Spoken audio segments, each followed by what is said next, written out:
अस्सलाम वालेकुम दोस्तों। बहावलपुर एयरपोर्ट से 10 किलोमीटर के फासले पर सहराए चोलिस्तान और इसके इर्द गिर्द के इलाकों में एक फोटोवोल्टाइक सोलर प्लांट लगाया गया है, कायद-ए-आज़म नेशनल सोलर पार्क। यहाँ सहराए चोलिस्तान में बहुत गर्मी पड़ती है।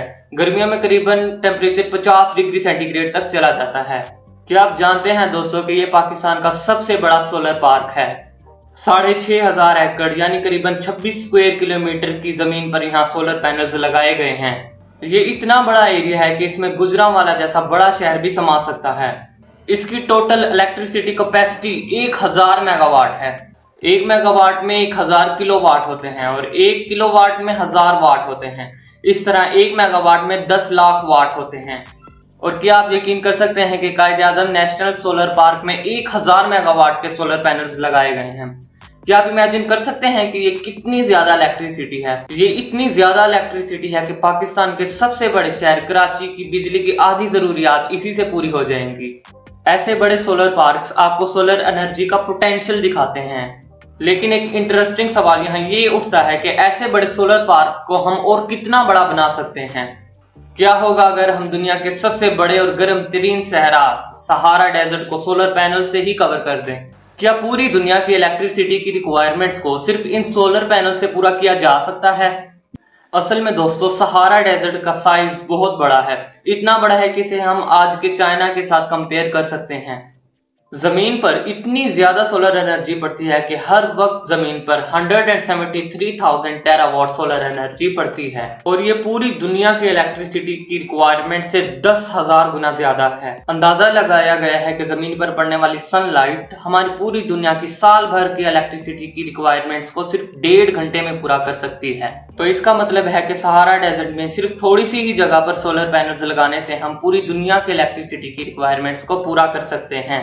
तो जाहिर सी बात है कि सुनने में तो ये प्लान बहुत अच्छा लगता है, लेकिन जब हम प्रैक्टिकल करने की तरफ आते हैं तो हमें कई मुश्किलात का सामना करना पड़ता है।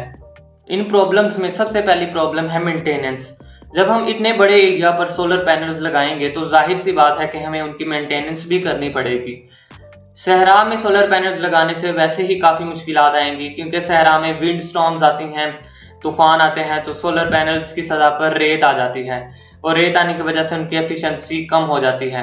उस रेत को हटाने के लिए उनकी मेंटेनेंस करना कोई आसान काम नहीं है, बहुत मुश्किल काम है। दूसरी और बड़ी प्रॉब्लम है एनर्जी डिस्ट्रीब्यूशन। जब दुनिया के तमाम मुल्क मिलकर सिर्फ सहारा डेजर्ट में सोलर पैनल्स लगाएंगे तो उसमें जो इलेक्ट्रिसिटी बनेगी उसको डिस्ट्रीब्यूट करना भी एक बहुत बड़ा मसला है, क्योंकि डिस्ट्रीब्यूशन के वक्त काफ़ी एनर्जी लॉस होता है जिसकी वजह से उनको काफ़ी नुकसान होगा।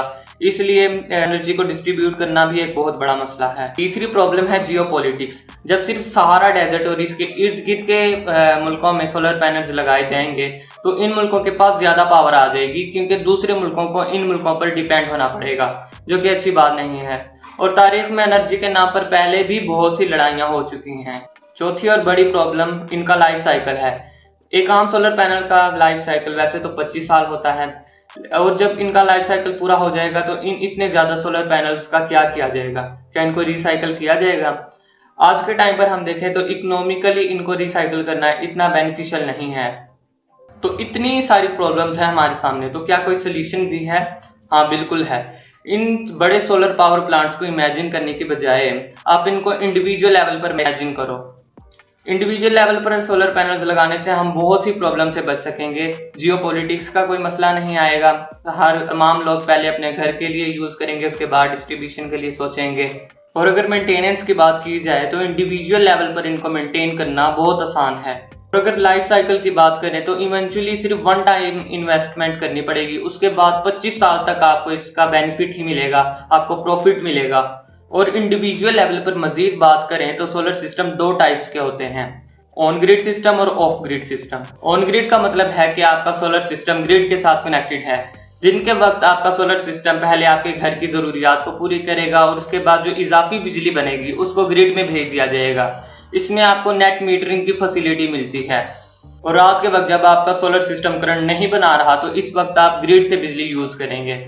जो बिजली आप यूज़ करेंगे उसके लिए आपको पे करना होगा, लेकिन आप जो बिजली ग्रिड में देंगे उसके लिए आपको पे किया जाएगा और इस हिसाब से एक बिल बनेगा जो आपको देना होगा। और दूसरा सिस्टम है ऑफ ग्रिड सिस्टम। जिसमें आप बैटरीज को यूज करते हैं। लेकिन इस वाले में प्रॉब्लम ये है कि बैटरीज की कॉस्ट कई बार बहुत ज्यादा होती है और इनकी लाइफ साइकिल भी कम होती है, इसलिए ऑन ग्रिड सिस्टम ही लगाना काफी फायदेमंद रहता है।